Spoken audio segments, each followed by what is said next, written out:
because of the stunning architecture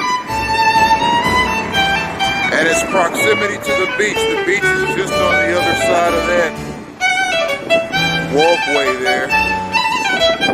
And because it's so close to the beach, it sits right on the water. There's always a nice cool breeze that passes through. That's one of the gang stalkers' favorite tactics right there, is obstructing your movement with vehicles. And boy, I tell you, it's something else. So I'm here in Sunny Isles Beach, Florida. I'm in the process of recording new gang stalking videos because as I was clearing space in my Google Drive account, I mistakenly deleted all of my gang stalking in action videos. And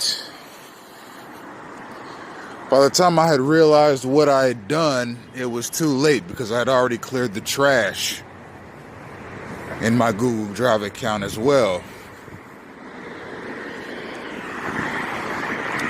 The only original video I was able to save was Gang Stalking in Action Part 5, which was filmed in Hallandale Beach, Florida.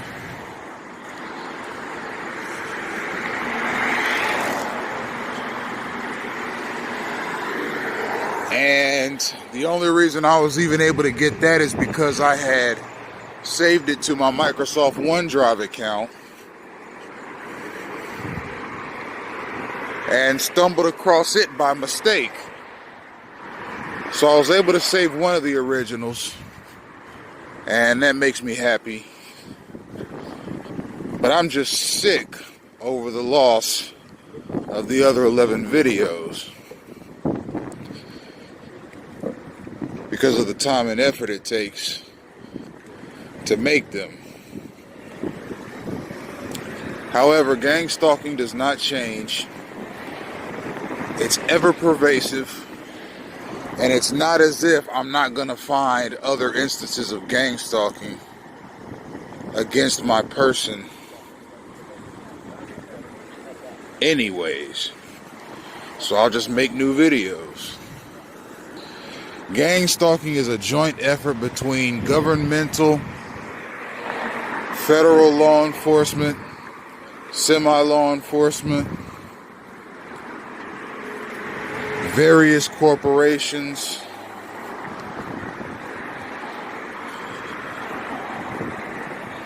and churches. It alleges to be in the interest of national security, but it ain't nothing but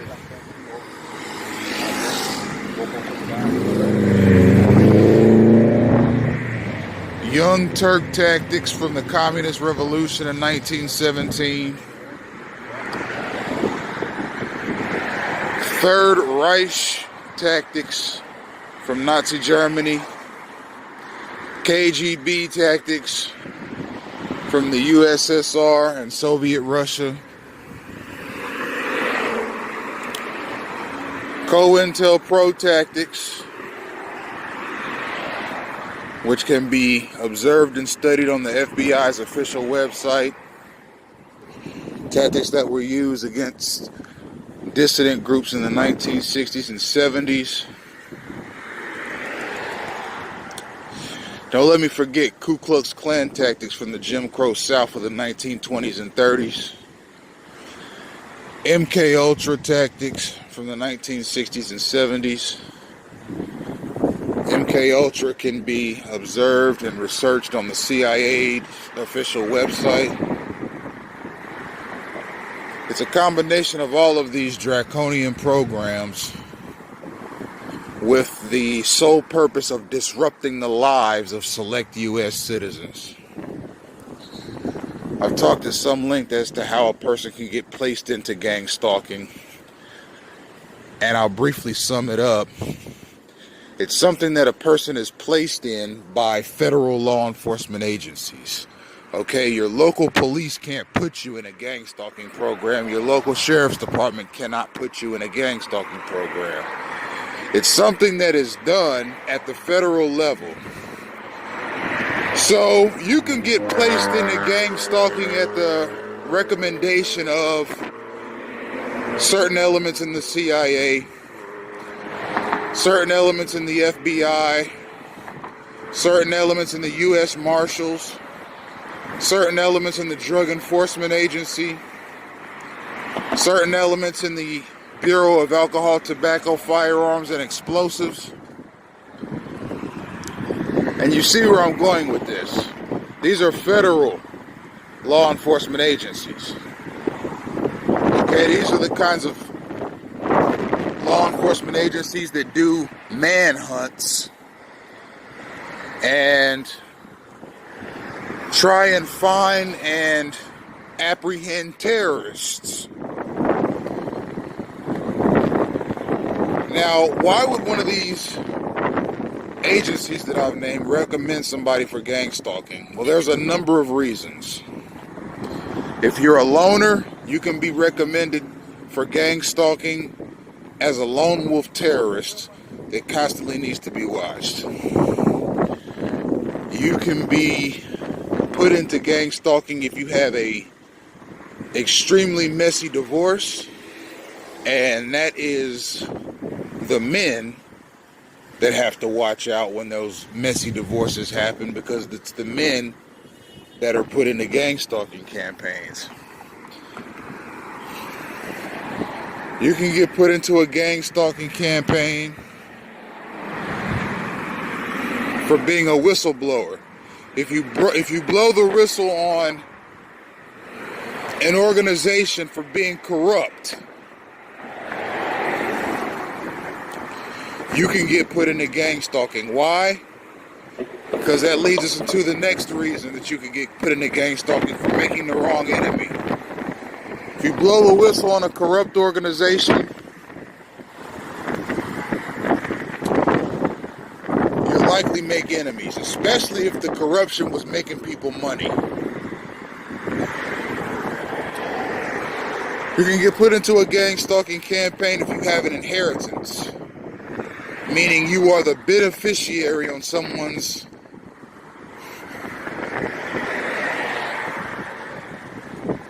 last will and testament. I found out in October of 2018 that I was a beneficiary and that I have an inheritance that was left to me by my grandmother via my late grandfather.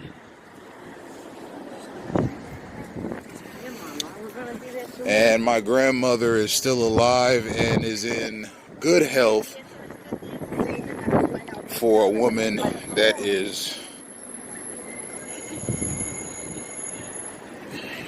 92 years old.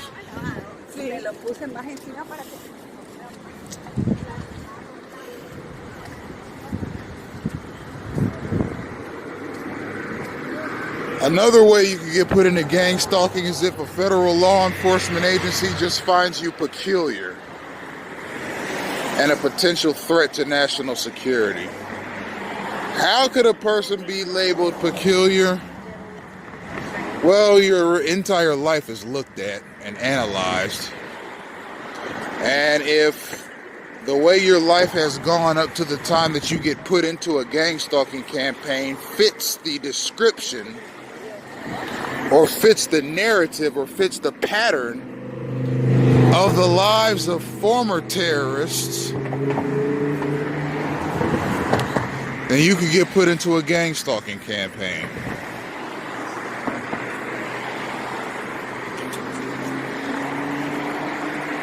And gang stalking campaigns are nothing but harassment and disruption campaigns. And your space is constantly being obstructed by people and vehicles of all kinds. And you are constantly running into instigated and derived situations that lead to negative police interactions. But mind you, local police are not handlers in this thing, and they are not movers and shakers in this thing. They're simply the people that the gang stalkers call on cue to try and get you into legal trouble, whether or not you have a criminal record. I'm 33 years old at the present time. I have no criminal record whatsoever. But via the gang stalking mechanism, there are evil forces out there right now actively trying to give me one. And I'll do the best I possibly can to keep a clean slate. Because the last thing I need is to give these gang stalkers any more reason to be following me around.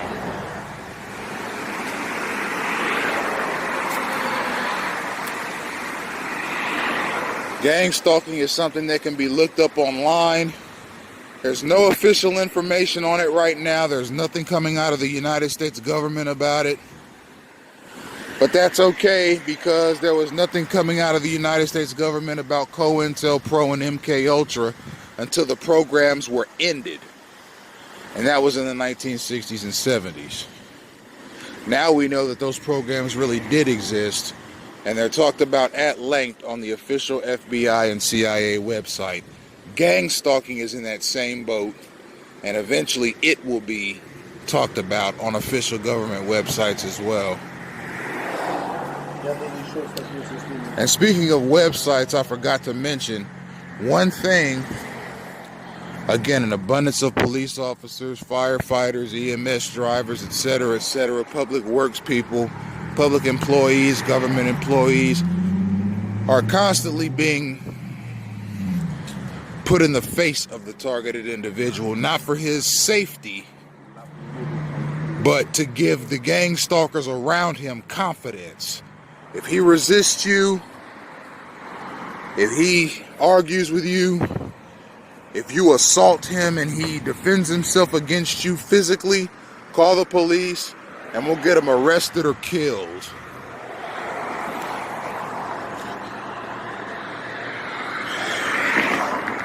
So again, speaking of websites, I forgot to mention that your website and online activity can get you gang stalked. If federal law enforcement agencies find your website activity to be peculiar or strange, you could be put into gang stalking as a potential terrorist.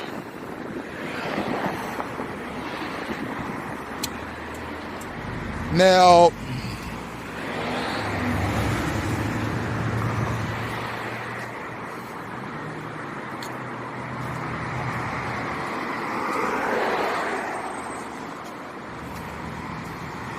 I'm an inquisitive person.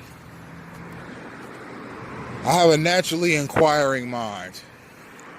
If you go to any of my websites, Bible discourses, discourses on philosophy, at Citadel House on Twitter, at Bible Discourses on Twitter, Bible Discourses on Pinterest, EIS Media Group on Twitter. If you go to my Facebook page, Emmanuel Isaiah Smith, you will see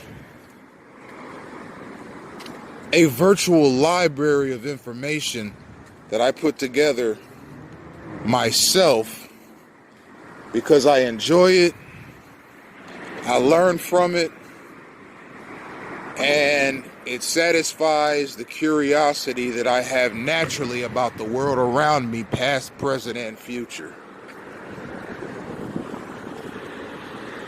I have a naturally inquiring mind. I've been to every kind of website that there is. And in the process, some federal law enforcement body looked at it and said, you know what, that's peculiar. We're going to have to keep an eye on this kid, regardless of if he has a criminal record. And we don't need a court order, and we don't need to subpoena him or charge him with any crimes or arrest him. And the reason that they don't need those legal documents is because gang stalking intensified. It was already in existence before 9/11, but it intensified when 9/11 happened and the Patriot Act was passed. The Patriot Act basically says that federal law enforcement and military elements in this country have the right to follow and surveil, observe, and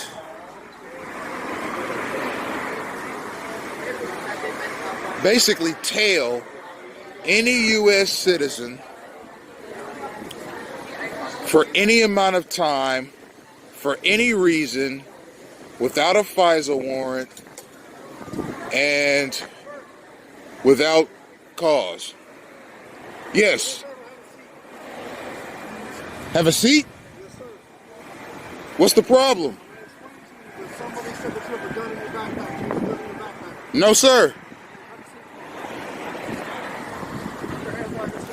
Okay. And this officer just asked me if I had a gun in my backpack.